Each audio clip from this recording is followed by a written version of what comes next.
লাগিব যে বহু জল্পনা কল্পনাৰ অন্তত অৱশেষত পঞ্চায়তৰ ভোটৰ দিন ঘোষণা কৰা হৈছে 2 মে আৰু 7 মেত অনুষ্ঠিত হ'ব। দুটা পৰ্যায়ত ভোট হ'ব আৰু তাক লৈ ৰাইজৰ মাজত কি প্ৰতিক্ৰিয়া সৃষ্টি হৈছে তাক জানিবৰ বাবে মই উপস্থিত আছোঁ বঙাইগাঁও জিলাৰ বৈতামাৰী উন্নয়ন খণ্ডৰ অন্তৰ্গত চলন্তাপাৰা পঞ্চায়তৰ এটা খণ্ডত আৰু তাত স্থানীয় ৰাইজসকলে কি কৰে কাৰণ বিগত 5টা বছৰে পঞ্চায়তসমূহৰ কিদৰে উন্নয়ন সাধন হৈছে তাৰ বিষয়ে কি কয় এই ৰাইজসকলে তাৰ পৰা জানিব কি ক'ব যিহেতু পঞ্চায়ত নিৰ্বাচন সমাগত দুটা পৰ্যায়ত এবাৰ পঞ্চায়ত নিৰ্বাচন হ'ব প্ৰথম পৰ্যায়ত হ'ব এই 2 মেত আৰু 7 মেত অনুষ্ঠিত হ'ব আমাৰ বঙাইগাঁও জিলাত কি ক'ব এই ক্ষেত্ৰত হয় এই বিষয়ে মানে কম মানে এই ৰাস্তাটো চলন্তপাৰা পাটফৰৰ এই আপোনাৰ কুঠিপাৰা কবৰস্থানৰ হৈ যিটো খুটামাৰীলৈ যোৱা ৰাস্তা এই ৰাস্তাটো বিগত দিনৰ বহু দীৰ্ঘদিনীয়া ৰাস্তা এইটো এই ৰাস্তাটো কোনো নিৰ্বাচিত প্ৰতিনিধি জনপ্ৰতিনিধি তথা জিলা প্ৰশাসনৰ কোনো প্ৰকাৰৰ গুৰুত্ব দিয়া নাই শেহতীয়াকৈ আমি যিগৰাকী সাংসদ আছিলে আমাৰ আব্দুল খালেক আহমেদ ডাঙৰীয়া তাৰপিছত আমাৰ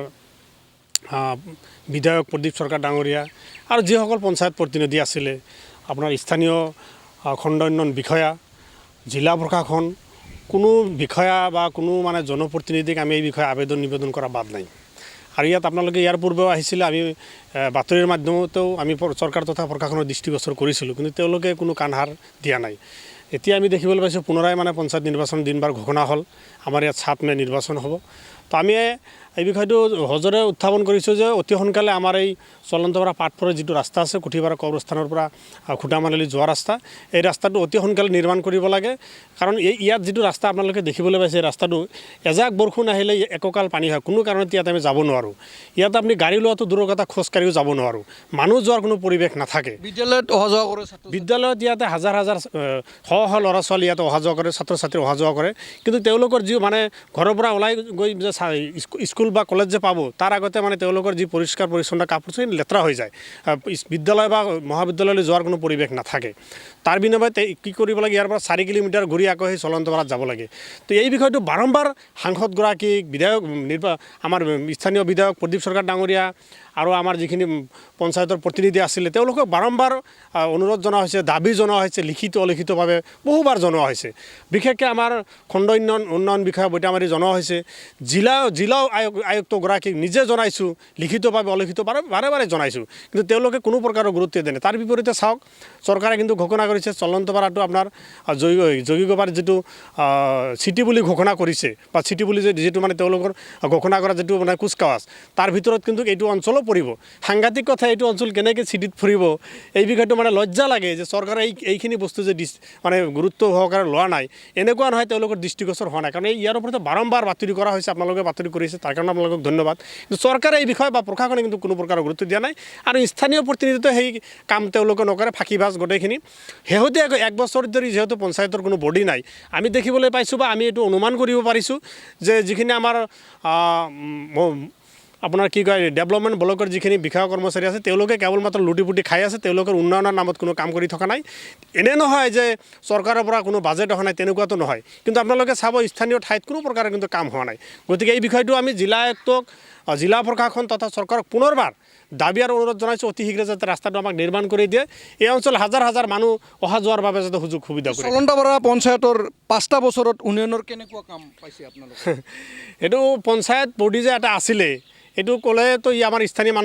মানুহখিনিয়ে গমেই নাপাব কোনো প্ৰকাৰৰ উন্নয়নৰ কাম হোৱা নাই একদম উন্নয়নৰ নামত একদম ফপলা কোনো প্ৰকাৰৰ উন্নয়ন হোৱা নাই কেৱল মাত্ৰ ডেভেলপমেণ্ট ব্লকৰ বিডিঅ' আৰু স্থানীয় জনপ্ৰতিনিধি তেওঁলোকে মানে যিখিনি খাব লাগে যিখিনি লুটিব লাগে সেইখিনি লুটিছে কোনো প্ৰকাৰৰ উন্নয়নৰ কাম হোৱা নাই এতিয়া আপোনাৰ কি যিহেতু পঞ্চায়ত নিৰ্বাচন আহিছে আপোনালোকৰ ভূমিকা কেনেকুৱা হ'ব আমাৰ ভূমিকা হ'ব যে যি দল বা যি প্ৰতিনিধি আহিব প্ৰতিদ্বন্দ্বী আহিব নিৰ্বাচনত অৱতীৰ্ণ হ'ব প্ৰথম কথা হৈছে আমাকে একেবাৰে স্পষ্টকৈ প্ৰতিশ্ৰুতি দিব লাগিব যে নিৰ্বাচনৰ পিছতেই প্ৰথমে ৰাস্তাটো কৰি দিয়া হ'ব তাৰ পিছতেই আমি স্থানীয় ৰাইজে ইয়াৰ ক'ত ভোটদান কৰোঁ কেনেকৈ ভোটদান কৰোঁ এইখিনি আমি চিন্তা কৰিম উন্নয়ন নহল জোনাইৰ কেমি জেলম পঞ্চায়তৰ কেইবাখনো গাঁৱৰ কোনো আঁচনিয়ে ঢুকি পোৱা নাই আবৰলেকো আদি লেকু গাঁৱক বছৰ ধৰি বাঁহৰ সাকুৰে যাতায়াত ছাত্ৰ ছাত্ৰী ৰাইজৰ নিৰ্বাচনৰ সময়ত বিভিন্ন দলৰ নেতা কৰ্মীয়ে আশ্বাস দি যায় কিন্তু সাধাৰণ ৰাইজৰ সমস্যাবোৰ সমস্যা হৈ ৰৈ যায় যাতায়াত স্বাস্থ্য খোৱা পানী শিক্ষা কোনো ক্ষেত্ৰতেই উন্নয়ন নহল 20-25 বছৰীয়া পুৰণি এটি কুঁৱা বা নাদে খোৱা পানীৰ উৎস হৈ পৰিছে সকলো লোকৰ বাবে এতিয়াও শাৰী পাতি সংগ্ৰহ কৰিব লাগে খোৱা পানী জল জীৱন মিছনৰ পাইপ আছে যদিও পানীহে যোগান ধৰিব পৰা নাই কাষতে থকা লেকু নদীৰ পানীও প্ৰায় ঘোলা হৈ থাকে খোৱা পানীৰ ব্যৱস্থা পথ দলং আদি নিৰ্মাণ কৰাৰ বাবে আহ্বান জনাইছে ৰাইজে নহলে আগন্তুক নিৰ্বাচনত ভোটদানৰ পৰা বিৰত থাকিব বুলি প্ৰতিক্ৰিয়া স্থানীয় ৰাইজৰ একো পোৱা নাই আমি পাইপ লগাই কিনে তইছে মন্দিৰ নিচিনাকে আছে পাইপ পানী নোলাই এনেকাই মন্দিৰ নিচিনাকে আছে এনেকাই আৰু লেট্ৰিন পোৱা নাই ৰাস্তা পদূলি নাই ঘৰ পোৱা নাই একো পোৱা নাই নদীৰ পৰা পানী বুকি খাই আছে আমি এইটো কাৰণে আমি ভোটো নিদিম বুলি ভাবিছো একদম অসুবিধাত আছো আমি পানীও পোৱা নাই ঘৰো পোৱা নাই লেট্ৰিন নাই ৰাস্তা পদূলি ভাল নাই ইমান দুখীয়া নদীৰ পৰা পানী খাই আছে আলি পদূলি মানে ক্লিয়াৰ হোৱা নাই আৰু গড় চৰ পোৱা নাই লেট্ৰিন পোৱা নাই পানী খাবলৈ কিবা পোৱা নাই মানে গোলা পানীয়ে খাই আছে মানে কলেবি মানে 35 বছৰ মান হৈ গ'ল আৰু এই দলংখন আমাক পঞ্চায়তে একো চাই দিয়া নাই আমি ইমান ব্যৱস্থা কৰিছো আমি ইমান সিহঁতক কয় বছৰে কিন্তু সিহঁতে আমাক দখা দি দিয়ে মানে বনাই দিম বুলি কয় কিন্তু সিহঁতে নাহেগে এইটো কাৰণে আমি গাঁৱে একটাকে দুইটাকে বা চবৰ পৰা তুলি মেলিখিনি আমাৰ ল'ৰা ছোৱালীক দলংটো বনাই কিনি স্কুল যেনে তেনে পਹੁঁচাই দিব কেমিজলং পঞ্চায়ত আমাৰ কেমিজলং পঞ্চায়ত হয় এইটো আমাৰ আবৰ লেকু বুলি কয় আমাৰ ইয়াত এইটো